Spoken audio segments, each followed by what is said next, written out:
Hello friends, welcome to A1IS. Today we'll start our ongoing current affairs series for BPSC 70th mains. आपने देखा होगा हर video में हम एक इम्पॉर्टेंट क्वेश्चन डिस्कस करते हैं जो प्रीवियसली जो पढ़ते हैं। आज जो हमारा अप्रोच रहेगा science and technology current affairs development में, first we discuss one important question और उसके बियॉन्ड जो जितने इम्पॉर्टेंट क्वेश्चंस बनते हैं उसे हमें डिस्कस करना है। तो आज जो हमारा इम्पॉर्टेंट क्वेश्चन है वो इसरो को लेकर और उसके इम्पॉर्टेंट मिशंस को लेकर। In last 1 year this all are the important mission जो हमें पढ़ना है, इससे बियॉन्ड कोई सवाल नहीं जाएगा when we question asked regarding the ISRO successful mission, जिसमें सबसे इम्पॉर्टेंट है इसरो का 100th लॉन्च, दूसरा Chandrayaan 3, third one is the Aditya L1 and fourth one is the SpaDeX. तो these all are the important mission launch जो हमें समझना है। इसी से क्वेश्चंस आएंगे। इसरो का अगर सक्सेसफुल जर्नी पूछा जाता, रिमार्केबल माइलस्टोन जर्नी, और इसी माइलस्टोन जर्नी में जो सबसे इम्पॉर्टेंट है, इसरो सक्सेसफुली 100 लॉन्च किया है regarding their navigation satellite through GSLV F-15। तो ये एक इम्पॉर्टेंट एरिया है जो हमें समझना। First we see the important question regarding ISRO 100th launch. The question is, अब देखिए क्वेश्चन जो होगा दो तरीके से हो सकता है। अगर ऐसा क्वेश्चन आता है, discuss the significance of ISRO's 100th launch in India's advancing space capabilities and its impact on national navigation system. तो यहाँ पे डायरेक्टली पूछा है 100 लॉन्च को लेकर और उसके important signification regarding the navigation. दूसरा क्वेश्चन इसी के पे आ सकता है, 100 launch of ISRO marks a significant milestone in India's space journey, full stop. Discuss the evolution of India's space program and its contribution to the national development. तो दोनों question में 100 लॉन्च मिशन पे ध्यान रखा गया है और एक जगह पे उस मिशन के बारे में, उस लॉन्च के सिग्निफिकेंस के बारे में पूछा जा रहा है। And in second question regarding the ISRO evolution और उसके जो सिग्निफिकेंट माइलस्टोन, जो रिमार्केबल जर्नी है from the beginning to till 2025, उसको आपको हाईलाइट करना। तो अगर इस टाइप के आप क्वेश्चन को डील कीजिएगा, टॉपिक कंटेंट पे पढ़िएगा, तो कोई भी इसरो को लेकर हो या साइंस एंड टेक्नोलॉजी में इंपॉर्टेंट मिशंस को लेकर हो, आप बहुत इजीली हैंडल कर सकते हैं। तब जब ऐसे क्वेश्चन को हमें डील करना, तो फर्स्ट वी अंडरस्टैंड कि 100वां लॉन्च मिशन है क्या, इसके इंपॉर्टेंट सिग्निफिकेंस, भारत के नेविगेशन सिस्टम पे क्या इंपॉर्टेंट असर पड़ने वाला, इसके कंसिक्वेंसेस, और दूसरा थोड़ा सा हम इसरो के बैकग्राउंड को समझेंगे। तो आज हमारा पढ़ने का ये अप्रोच रहेगा कि हम पहले क्वेश्चन देखें, then we move to the important areas जो हमें पढ़ना। तो first we discuss important ISRO 100 launch, 100th launch. तो ये आप ध्यान रखिएगा, हम 100वां लॉन्च की बात कर रहे हैं, ना कि इसरो का 100वां मिशन की बात कर रहे हैं। तो from the beginning, from the 1962 से लेकर 2025 तक इसरो ने अभी तक 100 लॉन्च कर गया। एंड दिस 100वां लॉन्च हुआ था इन 2025 में, लेटेस्ट जनवरी में ये हुआ है। तो फ्रॉम द बिगनिंग 1969 में इसरो ने अपना पहला लॉन्च किया, first launch, and till 2025 100 launch. So this journey is very remarkable and one of the important milestone in India's development, in India's national security, India के ग्रोथ में, इंडिया के socio economic impact में, सब जगह इसरो का बहुत important role है। और ये बहुत सिग्निफिकेंट माइलस्टोन है किसी भी देश के लिए, खासकर भारत के लिए, जो इसरो ने जो अपना कंट्रीब्यूशन दिया है डेवलपमेंट में, ग्रोथ में एंड नर्चरिंग नेशनल सिक्योरिटी में। अब हम जब बात कर रहे हैं 100वां मिशन लॉन्च को लेकर, तो इसमें जो सबसे इंपॉर्टेंट आता है नाभिक। नाभिक is one of the important satellite launch by India, जिसको ध्यान में रखते हुए हमें पढ़ना है कि नाभिक है क्या, या what is NVS GSLV F-15। तो आपको पता है इंडिया ने 2013 में one important regional satellite launch किया था, जिसको बोला जाता था IRNSS, India's regional navigation satellite system. पहले इंडिया क्या था, डिपेंडेंट था दूसरे ग्लोबल कंट्रीज पे, खासकर यूएसए के जीपीएस सिस्टम पे। जीपीएस मतलब ग्लोबल पोजिशनिंग सिस्टम पे। हमारा अपना कोई इंडिजिनस सैटेलाइट नहीं था जो हमें कम्युनिकेशंस हो, ऑब्जर्वेशंस को लेकर, ट्रैफिक कंट्रोल को लेकर हो, नेशनल सिक्योरिटी को लेकर हो, जिसको ध्यान में रख के भारत ने कहा कि हमें अगर इस चीज़ में इंडिपेंडेंट बनना है, आने वाले समय में बिकम में हाई पावर कंट्री या डेवलप कंट्री, तो हमारा खुद का नेविगेशन सिस्टम होगा। तो आईआरएनएस जो लॉन्च किया गया था 2013 में, ये फर्स्ट जनरेशन था। कुछ इसमें चैलेंजेस थे, कुछ दिक्कत थे, पर this is our first indigenous navigation satellite system. और इसमें टोटल 7 सैटेलाइट लॉन्च किए गए थे। 7 सैटेलाइट लॉन्च किए गए थे, जैसे IRNSSA, और ये सीक्वेंस चलता था जी तक, ABCDEF जी तक। तो ये सब फर्स्ट जनरेशन थे। इन 2023 इंडियन गवर्नमेंट और ISRO had launch their second generation, and this second generation replaced IRNS। तो ये सब बेसिक आइडिया है, क्योंकि क्वेश्चन में पूछा गया 100 मिशन के बारे में, लॉन्च के बारे में और नेविगेशन सिस्टम के बारे में, इसलिए मैं इस चीज़ को डिस्कशन कर रहा हूँ, क्योंकि बहुत इंपॉर्टेंट हो जाता है। ISRO space system, space sector is one of the hot topic regarding BPSC mains. और इसरो ने इस साल बहुत इंपॉर्टेंट सिग्निफिकेंस माइलस्टोन अचीव किए, जिसमें 100वां लॉन्च है। तो जब हम एनवीएस की बात करते हैं, दिस 100वां लॉन्च, NVS-2 रिप्लेस IRNS। तो ये हुआ था 2025 में। 2024 के मई में, या 2023 के मई में NVS first had launched and replaced IRNS-F, और जो ये NVS-2 लॉन्च हुआ है, रिप्लेस IRNS-G। तो ये this both are second generation, और जो IRNS था फर्स्ट जनरेशन। तो this all are the basic point जो आपको पता होना चाहिए रिगार्डिंग द नेविगेशन सैटेलाइट। कुछ इंपॉर्टेंट एग्जांपल्स है, जैसे जीपीएस यूएसए क्या है, अगर रसिया की हम बात करें तो ग्लोनास है, चाइना का BDU है, यूरोपियन यूनियन का हम बात करें तो गैलीलियो है। ये सब पोजिशनिंग सिस्टम आपने पढ़ा होगा। तो कुछ इंपॉर्टेंट सिग्निफिकेंस है नेवियस के बारे में भी हम पढ़ते हैं कि नेवियस है क्या। व्हेन वी टॉक अबाउट नेवियस, इसके सबसे जो इंपॉर्टेंट है, 2 तरीके से ये वर्क करता है। एक है स्टैंडर्ड वे एंड दूसरा रिस्ट्रिक्टेड वे। जब हम स्टैंडर्ड वे की बात करते हैं तो basically this standard way positioning system ये ओपन रहता फॉर द ऑल सिविलियंस। और इसका सिग्निफिकेंस आप देखेंगे वेदर फोरकास्टिंग में, एग्रीकल्चर में, कम्युनिकेशन में, नेविगेशन में। तो this all are the important significance of NVS. दूसरा restricted is directly for the government and for military basis, क्योंकि ये डायरेक्टली नेशनल सिक्योरिटी से कोरिलेट किया हुआ रहता है। तो this is two way how NavIC या हाउ एनवीएस वर्क।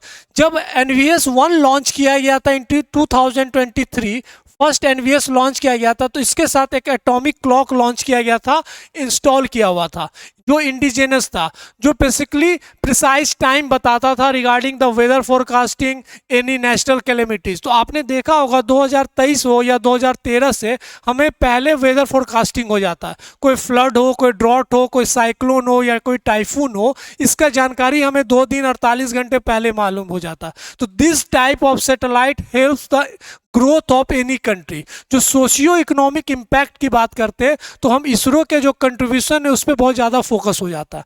तो this all are the basic information regarding the NVS. Now moving forward, हम कुछ इंपॉर्टेंट पॉइंट्स देखते हैं रिगार्डिंग दिस इसरो और नेविक के बारे में हम पढ़ रहे थे। It is a regional navigation satellite system established by ISRO.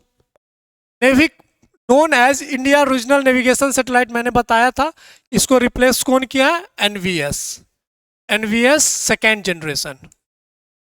This is the first generation. NavIC design as a constellation of 7 satellites and network ground stations operating 24/7.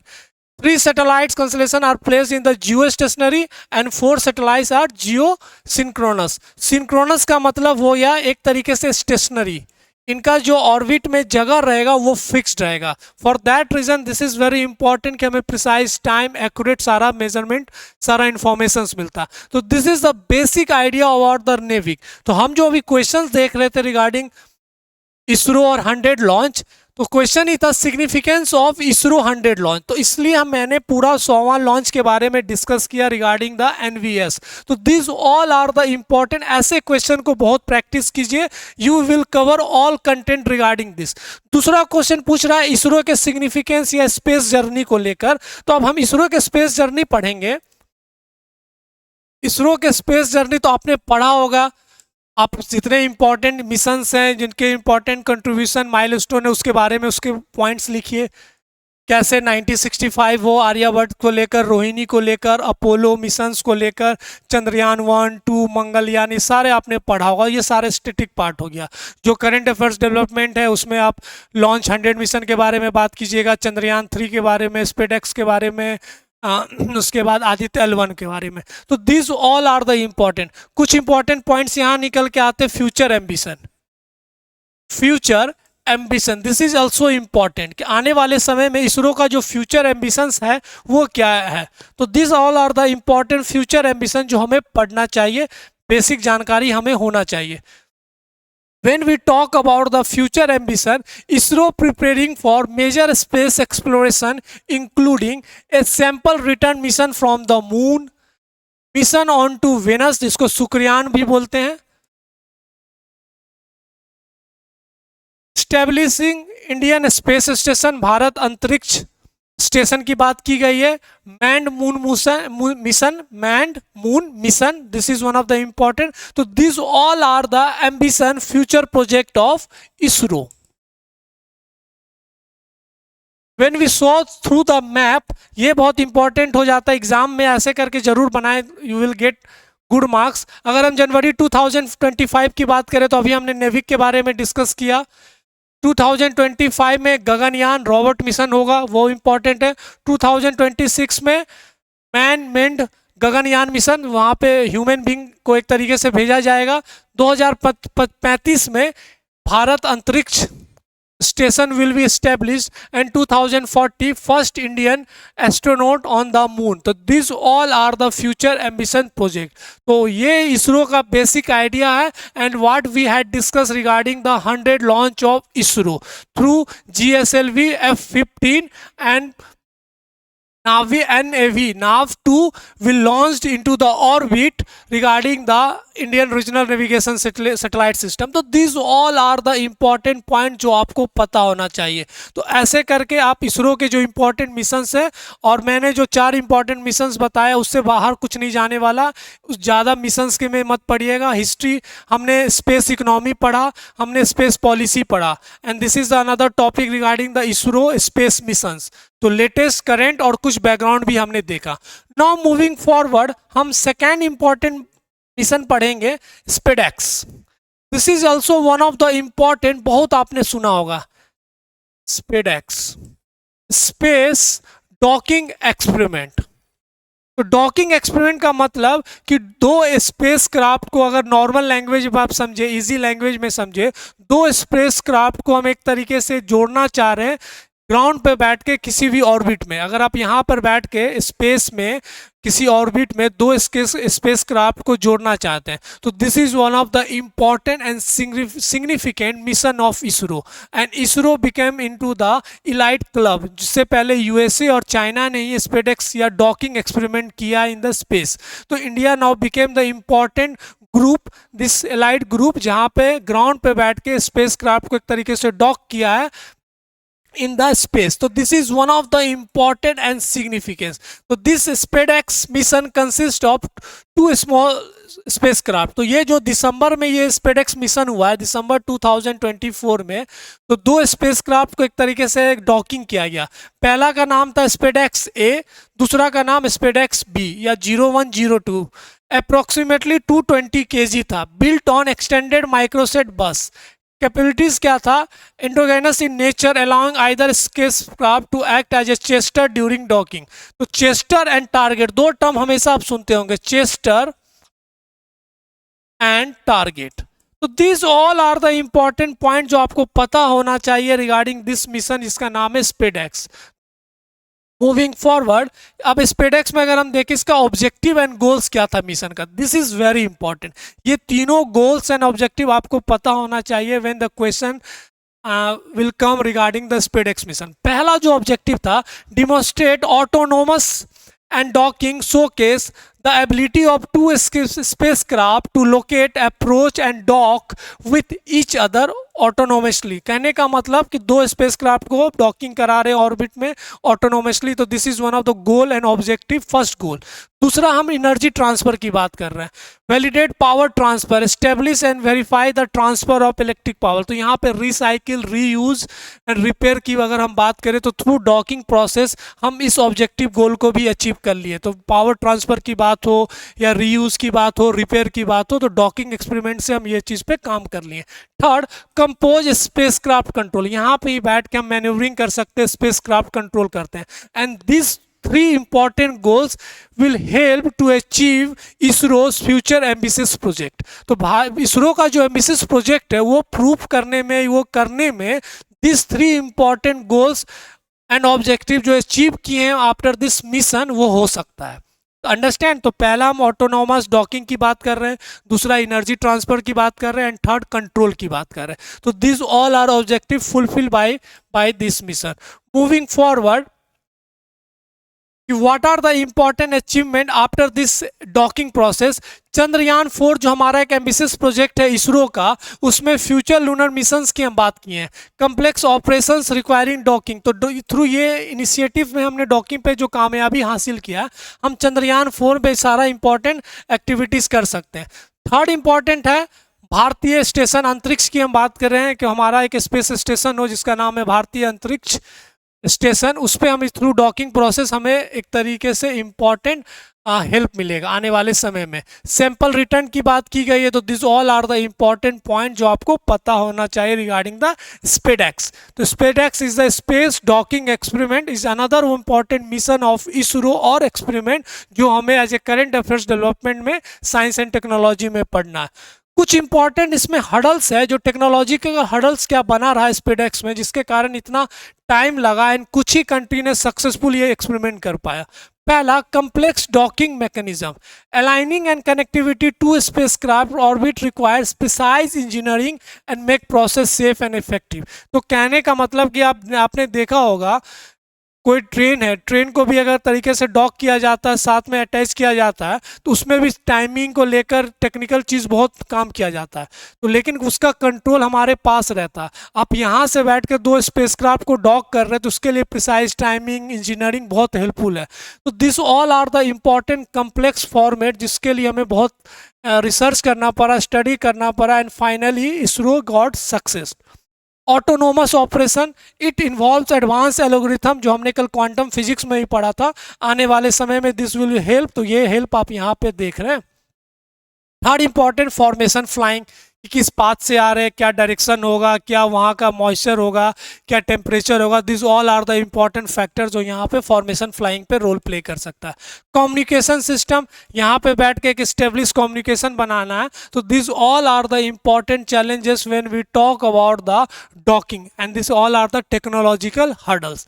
Now moving forward, जो हमारा थर्ड इंपॉर्टेंट जो हमें पढ़ना, आदित्य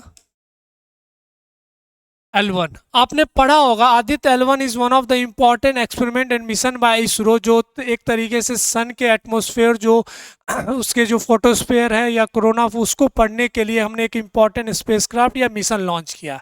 एंड रिसेंट में current affairs development में आपने पढ़ा होगा, we got the important images regarding the solar flares. तो this also is one of the important to study the sun. एक तरीके से आप बोल सकते हैं कि उसके important atmosphere, moisture, control, communication, सारा चीज़ को स्टडी करने के लिए आदित्य L1 लॉन्च किया गया था। एंड रिसेंट वन में हमने वहाँ से इंपॉर्टेंट सोलर फ्लेयर या वहाँ के इंपॉर्टेंट इमेजेस देखे।